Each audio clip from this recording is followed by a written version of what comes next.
ಮಕ್ಕಳ ನ್ಯಾಯ ಕಾಯ್ದೆ. ಈ ಮಕ್ಕಳ ನ್ಯಾಯ ಎಲ್ಲಾ ಕಾನೂನುಗಳು ನೊಂದವರಿಗೆ ಮಾತ್ರ ಅನ್ವಯ ಆದರೆ ಈ ಮಕ್ಕಳ ನ್ಯಾಯ ಕಾನೂನು ಇದೆಯಲ್ಲ, ಅದು ಇಲ್ಲಿ ಕೂತಿರುವ ಎಲ್ಲ ಮಕ್ಕಳಿಗೂ ಅನ್ವಯ ಆಗುತ್ತೆ. ಇಲ್ಲಿ ಕೂತಿರುವ ನಿಮ್ಮ ಸೆಕ್ರೆಟರಿ ಅವರ ಮಕ್ಕಳು ಮೊಮ್ಮಕ್ಕಳಿಗೂ ಅನ್ವಯ ಆಗುತ್ತೆ, ಇವರ ಮಕ್ಕಳು ಮೊಮ್ಮಕ್ಕಳಿಗೆ ಅನ್ವಯ ಆಗ್ತದೆ, ನನ್ನ ಮಕ್ಕಳಿಗೆ ಅನ್ವಯ ಆಗ್ತದೆ, ಇವರ ಮೊಮ್ಮಕ್ಕಳಿಗೆ ಅನ್ವಯ ಆಗ್ತದೆ.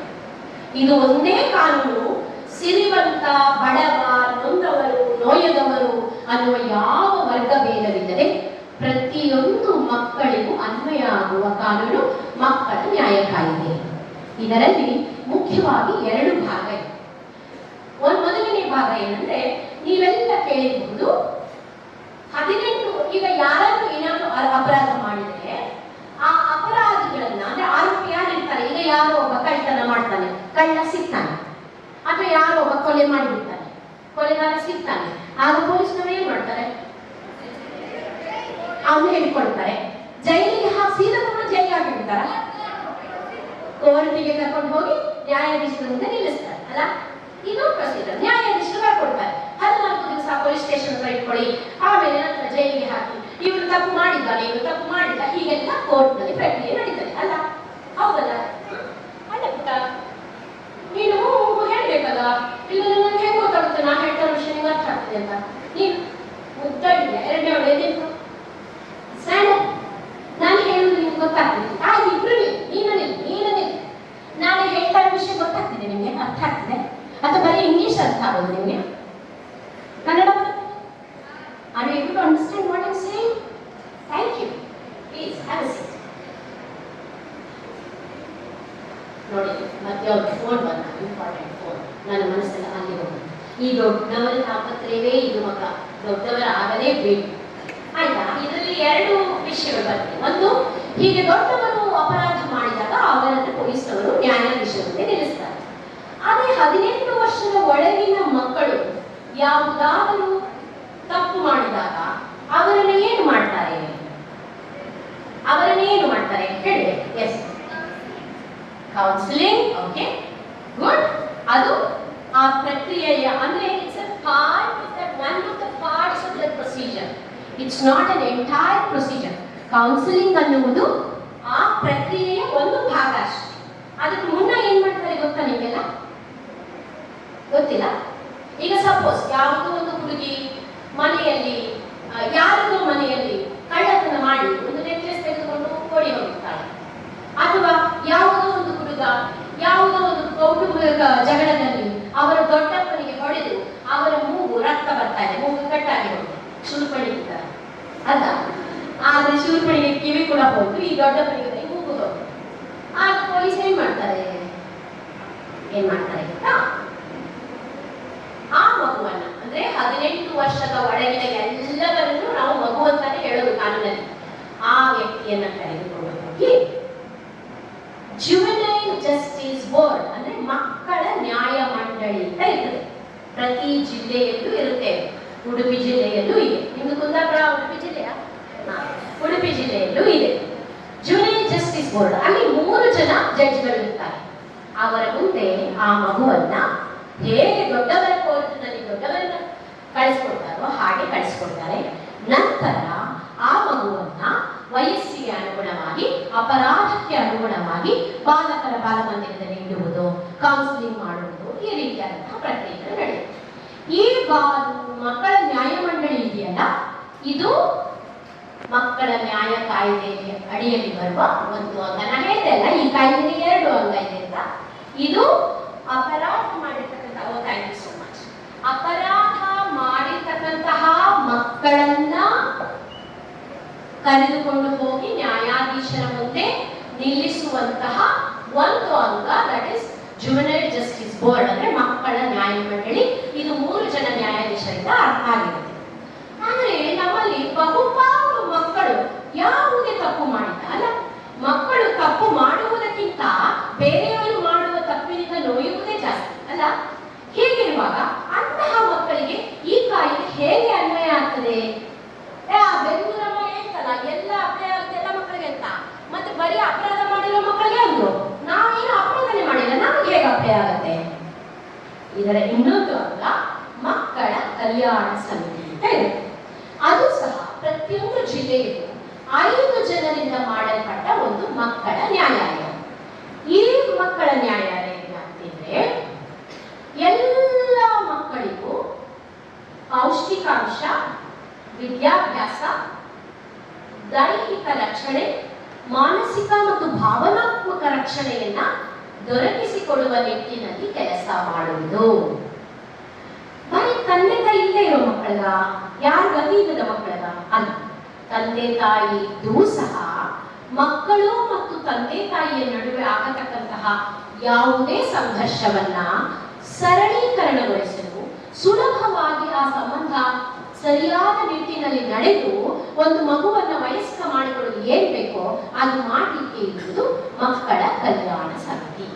ಇಲ್ಲಿ ತಂದೆ ತಾಯಿ ಇದ್ದು ಸಹ ಜಸ್ಟ್ ಅಸ್ಯೂಮ್ ಆ ತಂದೆ ತಾಯಿಗೆ ಏನೋ ಒಂದು ಅಪಘಾತ ಆಗಿ ಹಾಸಿಗೆ ಹಿಡಿದಿರ್ತಾರೆ, ಆ ಮಕ್ಕಳನ್ನ ಶಾಲೆಗೆ ಕಳಿಸ್ಲಿಕ್ಕೆ ಅವ್ರ ಹತ್ರ ಹಣಕಾಸಿನ ಸಹಾಯ ಇರೋದಿಲ್ಲ.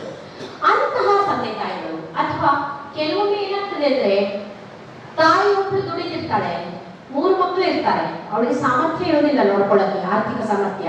ತಂದೆ ಕುಡುಕ ಅಥವಾ ತಂದೆ ಎಲ್ಲ ಹೋಗಿಬಿಟ್ಟಿರ್ತಾನೆ ಮಕ್ಕಳನ್ನ ಬಿಟ್ಟು. ಇಂತಹ ಎಲ್ಲ ಸಂದರ್ಭಗಳಿರುತ್ತೆ. ಅದನ್ನ ಏಕಪೋಷಕರ ಮಕ್ಕಳು, ಅದು ತಾಯಿಗೂ ಆಗಬಹುದು, ಏಕಪೋಷಕರ ಮಕ್ಕಳು ಅಂತಹ ಮಕ್ಕಳು. ಅಥವಾ ಕೆಲವು ಮಕ್ಕಳು ನೋಡಿ ಆರ್ಥಿಕವಾಗಿ ಸದೃಢರಿರ್ತಾರೆ, ತುಂಬಾ ಚೆನ್ನಾಗಿರ್ತಾರೆ, ಅವ್ರ ಮನೆಯಲ್ಲಿ ಎಜುಕೇಶನ್ ಕೂಡ ಅವ್ರ ಮನೇಲಿ ಚೆನ್ನಾಗಿರುತ್ತೆ. ಆದ್ರೆ ಮಕ್ಕಳು ಯಾವುದೋ ರೀತಿಯಾದಂತಹ ಮಾನಸಿಕ ತೊಂದರೆಗೆ ಒಳಗಾಗ್ಬಿಟ್ಟಿರ್ತಾರೆ. ಅಂದ್ರೆ ತುಂಬಾ ಹಠ ಮಾಡೋದು, ಹೇಳಿದ ಮಾತುಗಳನ್ನು ಅರ್ಥ ಮಾಡ್ಕೊಳ್ಳದೆ ಇರುವುದು. ಅದು ವೈದ್ಯಕೀಯವಾಗಿ ಇರಬಹುದು ಅಥವಾ ಅಭ್ಯಾಸ ಬಲದಿಂದ ಇರಬಹುದು. ಮನಸ್ಸಿಗೆ ಸಂಬಂಧಪಟ್ಟಂತಹ ಸಣ್ಣ ಸಣ್ಣ ವ್ಯತ್ಯಯಗಳಿಗೆ ಮಕ್ಕಳು ತೆರೆದುಕೊಂಡಾಗ ಈ ಎಲ್ಲ ಸಂದರ್ಭಗಳಲ್ಲೂ ನೀವು ಮತ್ತು ವಯಸ್ಕರು ಮಕ್ಕಳ ಕಲ್ಯಾಣ ಸಮಿತಿಯ ಸಹಾಯವನ್ನು ಪಡೆದು ಅದರ ಮೂಲಕ ಸರ್ಕಾರದಿಂದ ಇರುವ ಯೋಜನೆಗಳ ಸಹಾಯವನ್ನು ಪಡೆಯಬಹುದು. ಸರ್ಕಾರ ಮಕ್ಕಳ ವೈದ್ಯಕೀಯ ಖರ್ಚನ್ನು ನಿಭಾಯಿಸುವುದಕ್ಕೆ ದುಡ್ಡು ಕೊಡುತ್ತೆ, ಸ್ಪಾನ್ಸರ್ಶಿಪ್ ಕೊಡುತ್ತೆ, ಮತ್ತು ಅವರಿಗೆ ಆಗಲೇ ಆ ಬಾಲಕಿ ಹೇಳಿದ ಹಾಗೆ ಕೌನ್ಸಿಲಿಂಗ್ ವ್ಯವಸ್ಥೆಯನ್ನು ಮಾಡಿಕೊಡುತ್ತೆ. ಮತ್ತು ಅವರು ಯಾವುದಾದ್ರೂ ಲೈಂಗಿಕ ದೌರ್ಜನ್ಯಕ್ಕೆ, ಬಾಲ್ಯ ವಿವಾಹಕ್ಕೆ ಅಥವಾ ಬಾಲಕಾರ್ಮಿಕತೆಗೆ ಒಳಗಾದರೆ ಅವರನ್ನು ರಕ್ಷಿಸುವಂತಹ ಕೆಲಸವನ್ನ ಮಕ್ಕಳ ಕಲ್ಯಾಣ ಸಮಿತಿ ಮಾಡುತ್ತೆ. ಇದು ಮುಖ್ಯವಾಗಿ ಮಕ್ಕಳ ನ್ಯಾಯ ಕಾಯ್ದೆಯಲ್ಲಿ ಬರ್ತಕ್ಕಂತಹ 2 ಅಂಗಗಳು. ಇದರ ಅಡಿಯಲ್ಲಿ ಮಕ್ಕಳ ಮೇಲೆ ಆಗ್ತಕ್ಕಂತಹ ಲೈಂಗಿಕ ದೌರ್ಜನ್ಯ, ಬಾಲ್ಯ ವಿವಾಹ ಮತ್ತು ನೀವು ನೋಡಿಬಹುದು ಮಕ್ಕಳನ್ನ ಬಳಸಿಕೊಂಡು ಭಿಕ್ಷಾಟನೆ ಮಾಡ್ತಾರಲ್ಲ ಅಲ್ವಾ.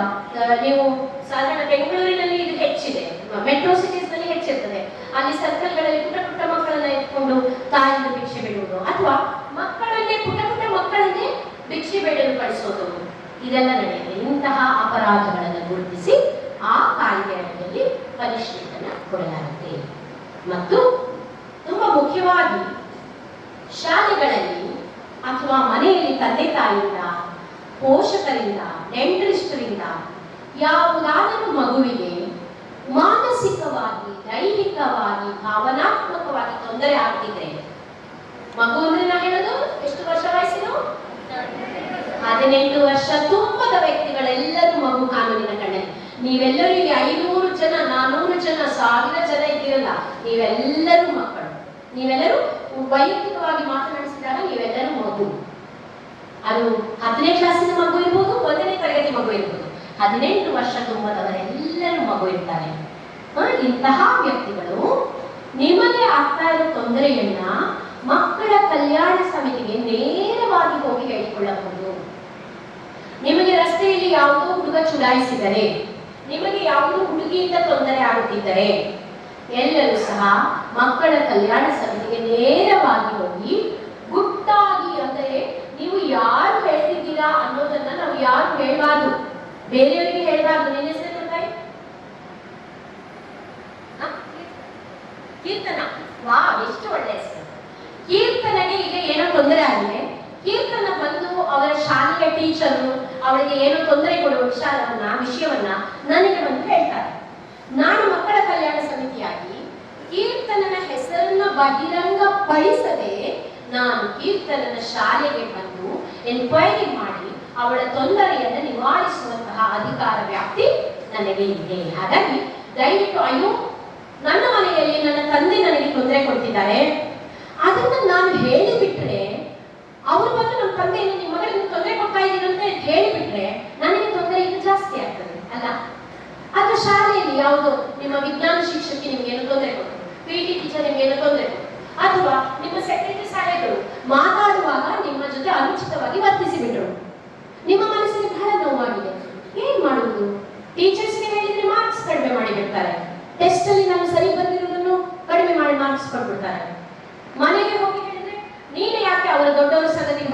ನನಗೆ ಬೈತಾರೆ ಅಲ್ಲ, ಮತ್ತೆ ಅದು ನನ್ನ ಮನಸ್ಸಿಗೆ ತೊಂದರೆಯಾಗಿದೆ, ನನ್ನ ದೇಹಕ್ಕೂ ತೊಂದರೆಯಾಗಿದೆ.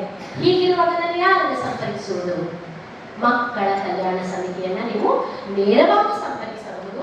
ಇಲ್ಲ ಅಂದ್ರೆ 1098 ಎನ್ನುವ ಮಕ್ಕಳ ಸಹಾಯವಾಣಿ ಇದೆ, ಗೊತ್ತಾ ನಿಮ್ಗೆ? ನಿಮ್ಮ ಶಾಲೆಯಲ್ಲಿ ಹೇಳಿಕೊಟ್ಟಿದ್ದಾರಾ? ಅದರ ಬಗ್ಗೆ ಪೋಸ್ಟರ್ ಹಾಕಿದ್ದಾರಾ? ಎಲ್ಲ ಲವ್ಲಿ. ಆ 1098 ಮಾಡಿದರೆ ಅದು ಈಗ 112 ಎನ್ನುವ ಸಹಾಯವಾಣಿಗೆ ನೇರವಾಗಿ ಸಂಪರ್ಕ ಹೊಂದಿ ಅಲ್ಲಿ ಸಹ ನಿಮ್ಮ ಐಡೆಂಟಿಟಿಯನ್ನ ಗೌಪ್ಯವಾಗಿ ಇಟ್ಟುಕೊಂಡು ನಿಮ್ಮೆಲ್ಲರಿಗೂ ಸಹಾಯ ಮಾಡಿಕೊಡುವಂತಹ ಕೆಲಸ ಆಗ್ತದೆ. ಸೊ ಇದಿಷ್ಟು ನೀವು ಮೂಲಭೂತವಾಗಿ ತಿಳ್ಕೊಳ್ಬೇಕಾಗಿರೋದು ಪ್ರಾಥಮಿಕ ಮಾಹಿತಿ.